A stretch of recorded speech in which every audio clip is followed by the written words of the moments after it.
Welcome, Queens. This is take two. So if you feel there's a vibe between me and Emily already, there is because we've had technical difficulties. So we're just going again. So I will read the lovely Emily Spence's bio to you. I'm sure many of you will know who she is already.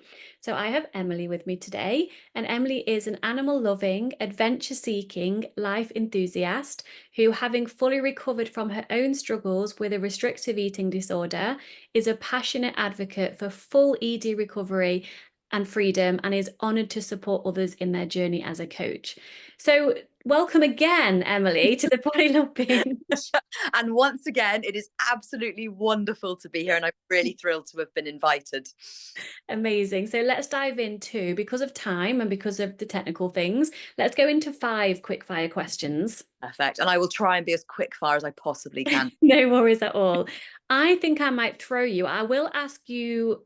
No, I'm actually going to ask the same because I like to see your answers, and I think the listeners would too. So, number one, your favorite way to unwind after a long day? So at the moment, as we're sort of coming into this lovely autumnal period, the thing I'm loving to do is to sit down on my carpet in my living room with a big thick blanket and my animals, consistently my lovely dog Roker, and less consistently my 2 lovely cats Tika and Nora. And I like to watch at the moment Dragon's Den and Shark Tank on YouTube. Love, love, love, love. Okay, number two, if you could have dinner with any 3 people, up to 3 people, dead or alive, who would they be? So, and this is exactly the point when we got to in the last conversation. Yes. Basically, the audio went all funny, and I wasn't sure. Maybe it was your dad. Yeah, gosh, yes, yeah, wow. Well, Mm. maybe.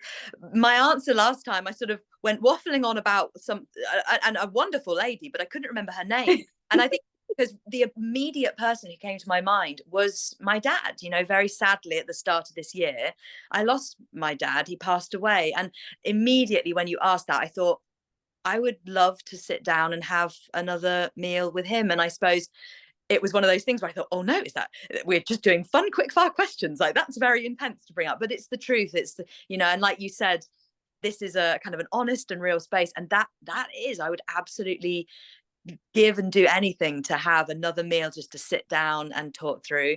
I think aside from that lovely random lady who I can't remember the name of, who I absolutely would love to, I'm going to stick to people I can actually name. Yanya Gambret, I am a really passionate climber. I love to rock climb. It's something that I have been able to really dive into being recovered. And I just love it. It brings so much joy. And Yanya is just this incredible female climber. She's an absolute powerhouse. And I think she just has such a wonderful, refreshing attitude towards climbing, but towards it on a much bigger level than just the amazing successes she's had competing and in the Olympics and things. So I would love to sit down with her. And the third person would be Tabitha Farrar, who I know that you met and did a podcast with semi recently. And I think the reason for that is because I do genuinely see, in terms of my own journey, that coming across her sharing was so valuable to my journey. And at the end of the day, no one person, no one source can do your recovery for you. That is our job. It's the person's responsibility to do that. But that doesn't mean being an island and having to do it alone. And so I would have a lot of thanks. And I just think she'd just be a really cool person to sit down. And I love animals as well. So I have no doubt we'd probably spend 0 time talking about recovery and 100% of the time talking about all of her various different animals. I'll join you on that one with Tabitha. We can talk about horses and animals and responsibility and recovery. That would be a great, Yes. that would be a great podcast. The 3 of us, actually. Yes, exactly. I love those, Emily. Thank you for sharing. Let me see. What other one do I want to ask you? What's a book or a podcast that's changed your perspective recently? Oh, Obviously, it doesn't have to be ED recovery related. no, of course. Well, I'm currently in a place where I do my coaching work and I absolutely love it. But inside my eating disorder, I sort of pursued a career path which, having then gotten fully recovered, realized it just didn't energize me. It didn't excite me. And so I'm at the moment in this kind of exciting transition period where I am on my pathway and potentially pursuing a career change into paramedicine. And so there's Mhm. actually a podcast called the Student Paramedic Podcast, and it's just really wonderful. And I feel like I've been listening to that a lot. And actually, it's listening to that that's really inspired me, and hearing these amazing people who do awesome work both locally to them, but then in a humanitarian sense in different places. Like, I've been so inspired by hearing their stories and the value that that work brings. So I think at the moment that would have to be the one. That is so cool. Yes. Congratulations, and I wish you all the best on your new adventure. Yeah, it's a bit scary. It's a bit scary. As I say, I'm kind of 30, and it always feels a little bit like, oh wow, this is a very big new thing that's very Mm. different. Lots and lots of learning, but I'm really excited to kind of embrace all that that brings, and kind of just dive in. Oh, I love that for you, Emily. Keep us updated on, oh, I'm sure you do, with your socials on how it's going and I things. will do, definitely. Love. All right, two more. If you could master one skill overnight, what would it be? Wow. You know what? Actually, I was speaking to my other half, Andrew, about this last night when we were watching on Netflix the new film about Whitney Houston. I was saying how amazing it would be to just be able to open your mouth Mm, and just do that. Like, yeah. see the joy and the passion that is there. And I just think, wow, how phenomenal to be able to just stand and, with nothing other than yourself, open your mouth and just do and have that impact on people through your love of that. So I think actually that's the thing that stands out to me. How amazing it would be to just suddenly be. And I love to sing, I do. And I regularly sing. I sing when I shower, I sing when I clean, I sing all the time in the car. But there is a difference between me and Winston. Are And you sure about that? well, I think Roka would be my lovely dog. I'm sure that she would be a big enthusiast for me, but I think even she would say, not quite Whitney, not quite Whitney. I'm with you on that. Her voice, and it just gives you, especially the words to some of her songs, Oh, it yes, just gives you chills. yes, yeah, absolutely. Love. Love. Love. Okay, last one. Your favorite food? Garlic bread. It has to be garlic bread. I feel like it's almost become a standing joke amongst my friends that I just have garlic bread with everything. I think inside my eating disorder, as I think I've heard other people resonate with, often I think your favorite things become the things that are so and particularly weaponized, when they fall Yeah. that bracket of things that are disapproved by the eating disorder, and they're also your core self's favorites, Mm. they can be particularly weaponized. And I feel garlic bread fell into that category. And now I literally have garlic bread pretty much every single day. And yeah, I just love it. I think it goes with everything. It's just, as I say, it's a standing joke that I will always say, garlic bread goes with everything. Who doesn't love garlic bread? Exactly, this is my point. So no, garlic bread is my favorite. I love those. And I want to ask you more questions about garlic bread, but I'm reining myself in because I want to get into recovery stuff. We just need to go for a cup of tea or a hot chocolate, don't we? That's what we Yeah, need to do. Because absolutely. random fact, listeners, um, Emily currently lives in Derbyshire in the UK, and I'm literally from Derby. And obviously, most of you know I live in the Netherlands now. But when I'm home, second home in Derby, I'm like 15 minutes away from where Emily lives. Like, what the hell? It's Yes, so we will cool. absolutely have, next time that you are visiting family or back in the area, we'll have, Yes. because it would be wonderful to meet. 1,000%. Chat. We'll go for a walk with our dogs because Yeah, we usually drive from the Netherlands to England. We'll go for a walk with our dogs and we'll go for some lunch somewhere. How's that? that would be amazing. Amazing. I can't wait. It's a date. Love that. Okay, so normally I would like you to dive into your story. However, those that know you will probably know your story. I'm sure on your lovely, you do YouTube, right? I I, think yeah, primarily. I do have it. It feels a bit. I'm still embracing my YouTube identity. I feel like I was very resistant initially. I thought, oh no, it's a bit scary, but no, I do have a YouTube channel, and I'm really loving putting content in that space at the moment, particularly. So people can definitely find out all sorts of things about me on there. Okay, great. So, talking of identity, what a great segue into what I wanted to ask you. I mean, I ask you questions what you'd like to talk about, and this was one of them. But that aside, it's so common, isn't it, that people, including my past self, when we start to even think about recovery or start to make steps towards recovery, we have an identity crisis and we don't know who the fuck we are and we're freaking the fuck out. And the Yeah. eating disorder is like the safe space to go back to. Yes.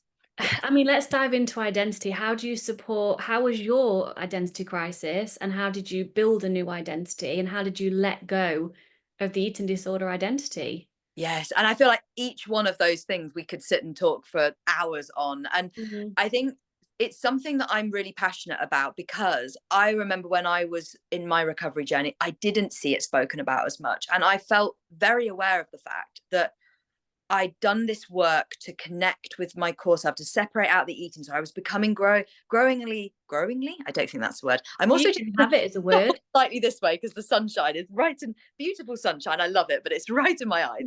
Um, yeah, I think I became, as I did the work, and it was such important work in my recovery to identify the eating disorder in my thoughts, which then enabled me to be able to call it out. It enabled me to be able to get that bit of distance, to be able to check in. What does my core self say? And that was facilitating me to do the opposite action taking that I Mhm. needed to do in order to recover. I became very aware as I was doing that work that I really had disconnected with my core self. I really had lost a connection with who I was inside that eating disorder state. And I think that's a symptom of, one, when the body is energy deprived, Yeah. it isn't prioritizing identity and sense of self. At the end of the day, when your body goes into survival mode, what matters is the key components of survival. You come right down to the base of that hierarchy of needs, and Mm. all of the stuff akin to exploring yourself and who you are and what you want from life, it just pales into insignificance, very understandably from your body's perspective. But Yeah. there was this just challenging part of my recovery journey where I was doing all of this work to attack eating disorder, to do the opposite actions, to do the nutritional rehabilitation. I was doing all of that work, and I just became increasingly aware that I was like, I don't know who I am. I don't feel like I have a sense of, I know what I did when I was there, and I have memories and connections of things I liked before, but right in this place right now, I just feel like I'm lost in a woods, to be honest. Mm. Mhm. Um, and the thing that really helped me actually at that time was coming right back to basics, coming right back to very, very simple exploratory questions of kind of just reconnecting with, what colors did I like, and Mm. what weathers did I enjoy, and what smells did I like, what smells did I not like really, really basic simple questions. And I kind of used those in a journal to facilitate reconnecting with the parts of me that I was aware of. And Mhm. from that, I was then able to kind of go a bit deeper and add more layers onto that. And I do absolutely feel that, nutritional rehabilitation, so important in recovery. Neural rewiring, absolutely Mhm. crucial. But for me, I do feel like that third kind of piece was the identity. It was that real Yeah. kind of reconnection and re-exploration of who I was, and the difference between that and the eating disorder, and who I was in the eating disorder, and really doing that work to separate out those two, and then release myself and recover. Mm. I love that. Question I have for you around that is how did you separate or how did you know? Of course, I know and I will share mine to add on to yours, but I hear a lot like how do you know what's me, the true me, and what's the eating disorder? Because it feels like all one thing because it's been ingrained in my core for so long. How did you start to be like, right, what who the fuck's me? Yeah. And what is like not me? Yes. Yeah, absolutely. And I think there's kind of almost two aspects to this. There is the very immediate, in your thoughts, in the things that are coming up in your mind, recognizing, right, who's talking there? Is it eating sort of is me, and doing that work? And then there's also the kind of moving on further through recovery, and actually something that I really sort of navigated later stage recovery, and into being recovered, was kind of learning to recognize what aspects of my life had been sort of built around my identity inside my eating disorder, where actually things that I was valuing at that time were not representative of my true values. I, as Mm. a person, I love adventure. I do love making a difference and helping others. That's something that was consistent, but I feel inside my eating disorder there was a lot more about safety and security, and a lot more sort of anxious themes of wanting to know and have a plan and have it all sorted, as opposed to my inherent self, my core self, who actually, yes, I like that a bit, but I love spontaneity, I love adventure, I love that. And so it was really interesting to me, both that initial stage and then, as I say, that later bit where I kind of did that work. Now I'm going to have to try and bring myself to answer the specific question you had. So the piece about thoughts and how I separated out eating disorder, or how I learned, firstly, I think it's important to make space for the fact that it's really normal to feel a sense of which is it, Mhm. is it me, is it not, what's going on here, at the end of the day you're not alone in experiencing that. I think the thing that helped me hugely, and this cannot go underestimated, was getting nutritionally rehabilitated and the work of that. Like, quite simply, resting and eating played a big part in me being able to better recognize what was eating disorder and Mhm. what was me. But the other two things that I think I most readily used was quite simply asking myself, or making space for the fact that thoughts are not facts, Mm. creating that space, and then sort of asking myself, who's talking here? Getting critical, basically, really stepping into that kind of detective role and going, Yeah. who is that? Is that eating disorder? Where? And the other thing, as I said, with that, finishing, like, following that path. So I would find myself, if I was going, oh, is that me? Is that eating disorder? I just don't know. I'd kind of take a moment and think, okay, well, if I was to follow that path, where does that lead me? Where Yeah. where does that go? What does that look like? Does that serve me, or does that serve eating disorder? And I Mm. found that quite helpful. And I know I've said I was only going to say two, but I've just, another one's come up now. Keep coming, it's great. The other one that I found really helpful as well was that often, if I was to think of, a loved one, a friend who was experiencing that, or who was in that place of conundrum of, oh, is it this? I would often have such clarity of that Mm. disorder. And so it's, or sometimes, and it definitely did help me to step back and imagine that thing I was struggling with. Imagine somebody else, imagine a loved one, imagine a friend was in recovery and they voiced this. Yeah. What would you say to them? And sometimes I was able to access clarity so much more readily when I was thinking about it in terms of somebody else, a friend, a loved one, as opposed to myself. And then I could bring that wisdom, which was within me, I could bring that wisdom and say, and that applies here to me in this situation.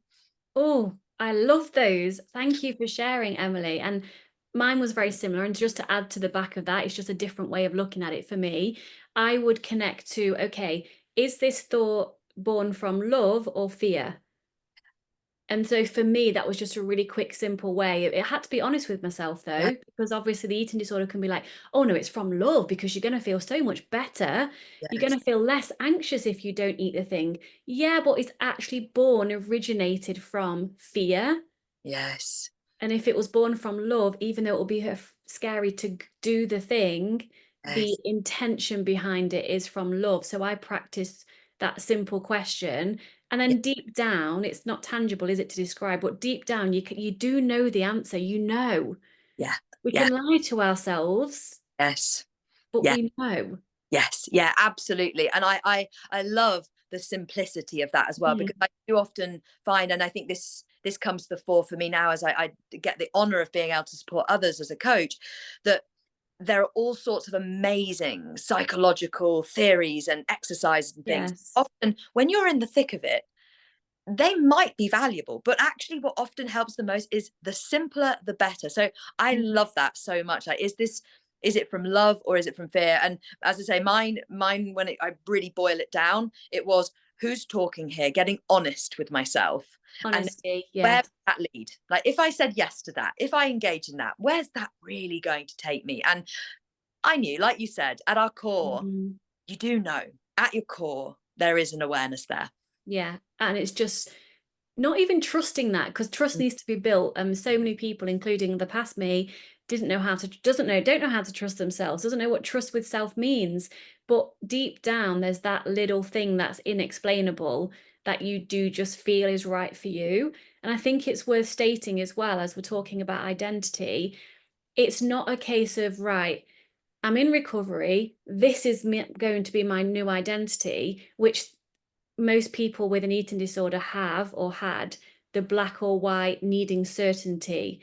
But that's the thing, identity, new identity is created throughout your journey to recovery. So we don't know, like, okay, cool. So that was my identity. Now I'm not that, but at least I'm working towards this exact thing. So that's cool. At least I know that's what I'm going to be. We don't know. Yes. Yeah. And you know, I think this is that wonderful thing where at the end of the day, there is no final destination of No. self-exploration work. It's a glorious adventure where Mhm. you get to spend the remaining weeks, months, years, decades of your time on this planet learning and growing and evolving. And you are going to Yeah. continue, much like the nature that evolves and grows around us. It's exactly the same. We are, and I think if you can view it as an adventure, as something Yes. you're embarking on, that it's not about the destination, it's about the journey, it's about learning and evolving. And I think there's a lot of magic that can happen when you Mm. take away the pressure of this destination and you Yes. embrace, this is an adventure, I'm going to continue to learn and evolve. And I think that's especially important when you're in that bit in recovery where you are putting down the identity of the eating disorder and Mm. you and your eating disorder, but you are not yet in a place where you Mm. know what it would look like or feel like to really step into you as Yes. a recovered, core aligned self. And Yeah. there, there's a beautiful quote in a book called Women Who Run with the Wolves. I've heard of that Oh, book. honestly, it is a saga. It is a full on, and only when I got to the end of it it was full on, did I read that actually the author had intended it to be something which you would pick up and read probably over months and years, because Mm. that's how it was written. It really did evolve. It took a long time to come. But there's a beautiful quote in that which stood out to me so much when I read it. And it was after recovery that I read it. But I thought, gosh, that would have been so powerful when I was in that place. And the quote is, it's better to be it's better to be lost in the woods than stuck somewhere you're not meant to be. And I think for Mm. me that would have just hit the nail on the head when I was feeling, Oh, cold shiver. yeah, Yes. genuinely, every single time that quote, I just think there's so much power and wisdom Mm. in that and comfort in that, that Yes. it's all right. It's okay if right now you don't know who you are, that you don't know what it would look like to embark on an adventure of Mm. discovering yourself. It's okay. And it is better to be in that place where you don't know than to be stuck in the eating disorders grasp, in that place where you're not meant to be. Oh, so much yes to that. And also, if you were using this metaphor of being lost in the woods, if let me see what I said to my auntie the other day. We was walking and she said, "Oh, well, I think we're lost." And I said, "We're not lost, we just don't know where we are." And so if you're quote unquote lost in the woods and you're practicing being okay with that and accepting that, you can explore those woods and be like, oh my God, look at that beautiful tree, or look at that little stream that I found. It doesn't matter that you don't quite know where you are, but you can appreciate, I guess it's the same as appreciating the journey, Yeah. not the destination. And I've got those little plaques, I think there's some of them you can see behind me in the background, like the little cute shapes with like nice Oh yes, quotes I know the on. yes. And one of them is downstairs on the back of the toilet door. So when you sat on the toilet, you can read it. And it says, it's not about the destination, it's about the journey. And I used to like like a bit like, ugh, like eye roll at those types of things. I didn't really get it. It didn't really mean anything to me until I went through recovery. And I'm still on a self-discovery journey. It will never end. And it's so exciting. But with curiosity and compassion, the journey is the point. So I used to say to clients when I started working with them, when I was a new coach, like, I wish I had a magic wand that I could wave and you'd be recovered.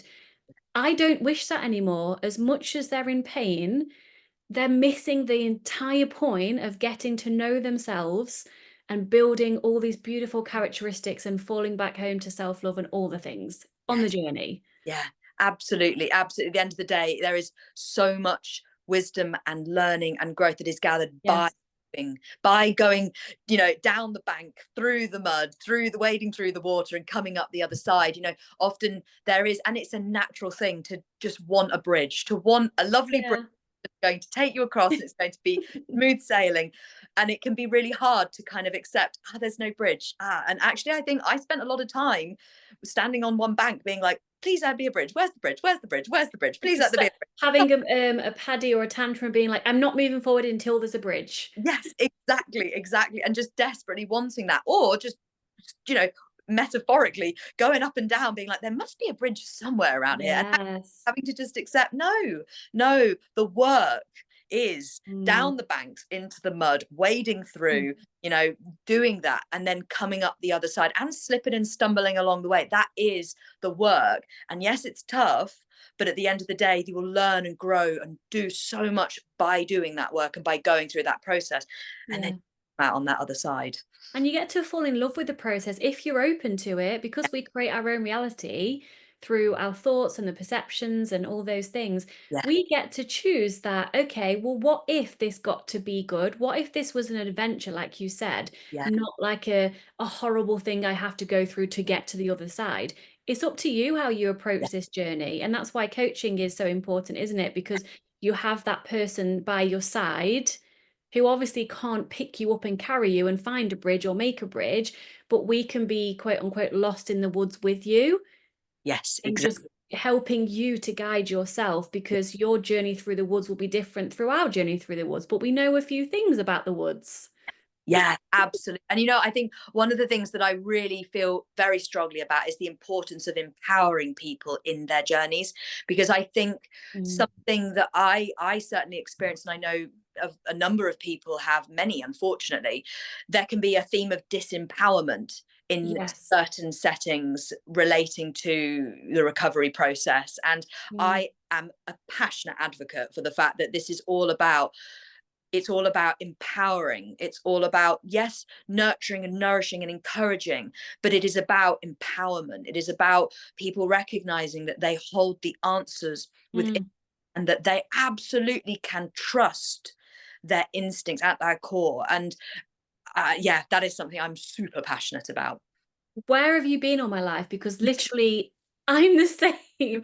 Like on my website, I think somewhere it's like I have a unique gift of empowering women to remember who the fuck they are and Yes. taking back their power. Because yes, as a coach, we guide. Yeah. Well, I'm not going to tell you what to do. I'm going to ask questions so you can see all along you have everything you need within you, which is such a cliched thing to say, but it's so true.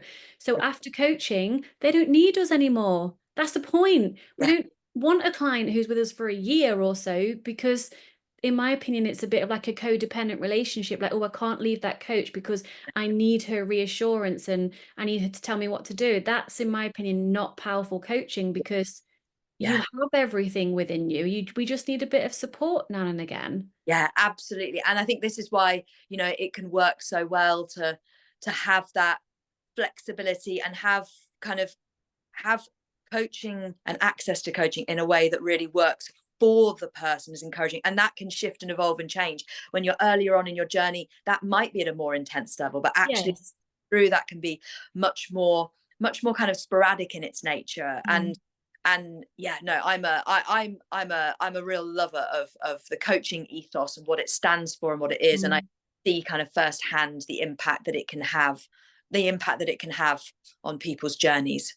And their entire lives to claim their power back. Well, it's not even claiming it back, because you never lose it. You just don't take it. Yes. It's Yeah. like your power's there all along, handing it to you, Yeah. and you're just not taking it. And then a good coach will help you to see, like, just look in within you right there. There's that power that is all yours that you can take, and you can change your entire life. And then, of course, the words around taking your power back, in my opinion, is responsibility and commitment and action and consistency. There's Yes. no avoiding those No, things. no. Action is everything. Action is absolutely. I Mhm. feel like in my YouTube channel, something I regularly say is, this is not just a talking space and a listening space. This is a doing space, because Yes. I I love to feel that I can share things that help people and they'll listen and stuff. But I know for myself, there were times when I was doing a lot of listening and a lot Yeah. of talking and a lot of watching, but not very much doing. and there was no change happening. And Mhm. actually, where I got honest with myself and took responsibility and recognized, you know, that doesn't mean I had to do it on my own. It didn't mean that Mm. I had to stop leaning into those sources of Mhm. reassurance and sources of empowerment, but it was about taking the reins and saying, no, I'm pilot. I am pilot of this, and I have co-pilots, and I can lean into the things that support me. But it is about taking ownership of my responsibility and Mm. making it happen by making it happen and do. Mm. Oh, so much yes to this. I think on my, I won't read the whole post, on my Instagram, the 3 pinned posts that I have, if listeners haven't read them, read the last one, and it's talking similar to that. It's like I was waiting for someone to save me, whether it was a man on a white horse, metaphorically, whether it was my mum, whether it was a coach that would have all the answers and be able to just wave a magic wand. And Yeah. then I realized that, fuck, there's literally nobody that can save me apart from me. And everything shifts from that point. Yeah.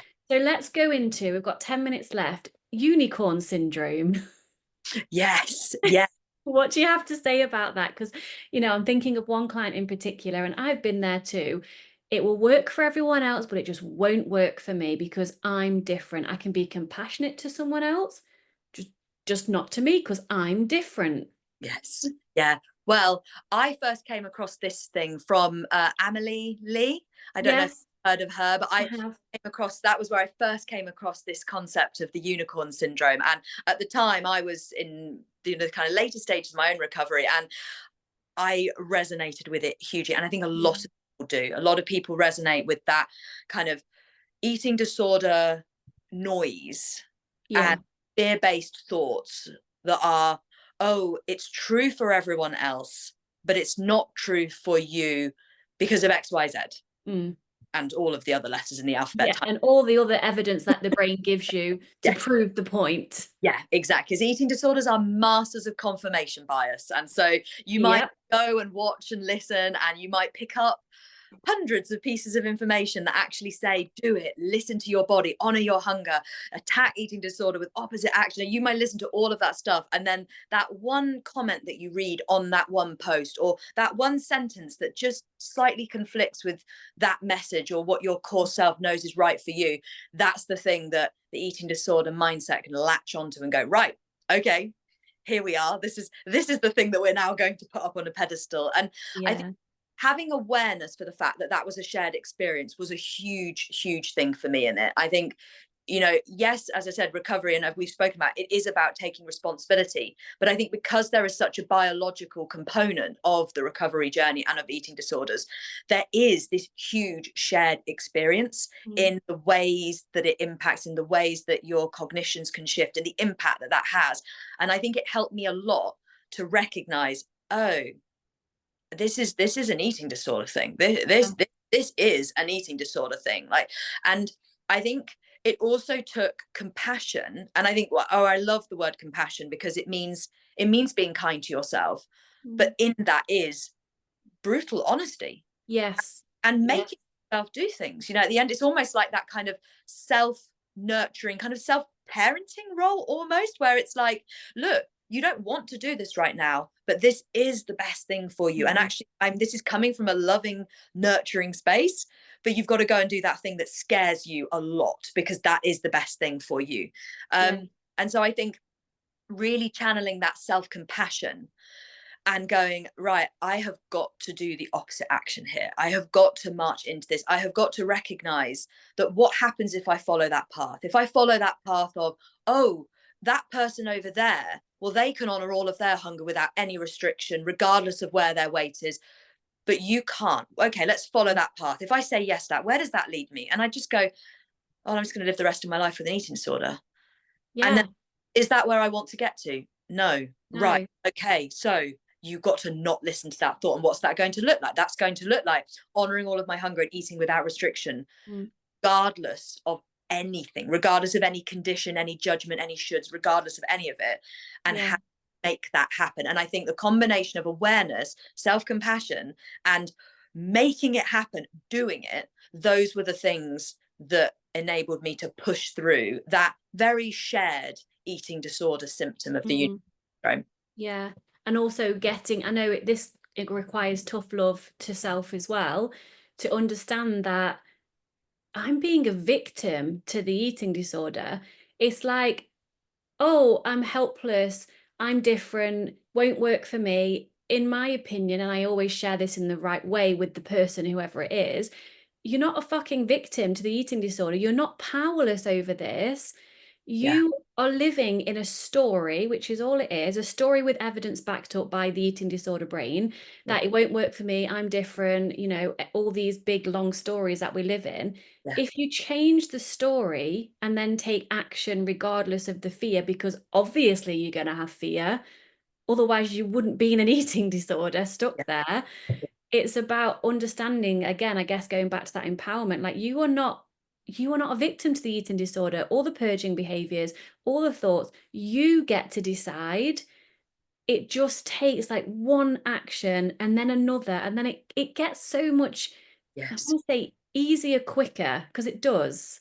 Yeah, absolutely. No, it does, definitely. At the end of the day, it's very predictable. It's going to be really challenging initially. Yes, of Truth course. is, the truth is, the more you repeat that process, the more consistent you are. Absolutely, with time and consistency, it does get easier. And it may not be, and I think it's important not to predict, I'm going to do it once, twice, three times, then it's going to be easier. No, Yeah.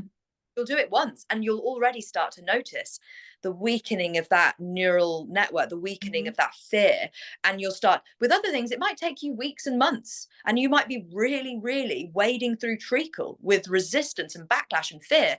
But it's about really holding that kind of, I like to use that analogy of looking through the windscreen, really in this journey that you're on, keeping your eye on the windscreen and thinking, right, where do I want to get to? Yeah. The way out of this is through, and I've got to go that way. Yeah, there's no shortcuts, there's no bridges. You have to go through, and you'll be so grateful that you go through. Oh, the every single set. When I look back on my journey now, and it was not plain sailing, and I made lots of mistakes and all sorts of slip ups and setbacks along the way. But Mm. every single second of the struggle and the fight and the battle of it was worth it to now be living totally free. And I will shout that from the rooftops for the remaining time, remainder. Is that what? Yeah, the remaining time that I have on this planet, because it is something that is absolutely true, and it is, yeah, the juice is worth the squeeze, should we say? Oh, absolutely. And last thing to add to that before I ask how people can work with you, oh my God, don't leave my head, come back to me. It was something to do. Seriously, you and I together, I get words wrong all the time. Now you're doing that instead of me. Now I've just forgot what I was going to say, but it was something to do with, got it, is back. Thank you, unconscious brain. So I always say, if I could give, let's say I'm in a consultation call, someone's considering working with me to change. If I could give you, this person, 1 minute of how it feels in your body, in your psyche, in your soul, to be completely free and in love with who you are. Even 10 seconds, actually. Don't If even need. they could feel that, they Yeah, would, without a shadow of a doubt, do whatever it fucking takes to get to that place. yeah, absolutely. The peace and the Yes. contentment in just being is Mm. something that I don't think I will ever take for granted. I think with time in recovery, it becomes the normal. That's the reality. And if I didn't do my coaching work, maybe it would become, maybe I would become less in awe of how gloriously it is Yes. and normal. But the wonderful thing is, it is an extraordinary ordinary when you've had the lived experience of not having that sense of peace in your Mm. mind and that sense of contentment in your body. To reclaim it is a glorious thing.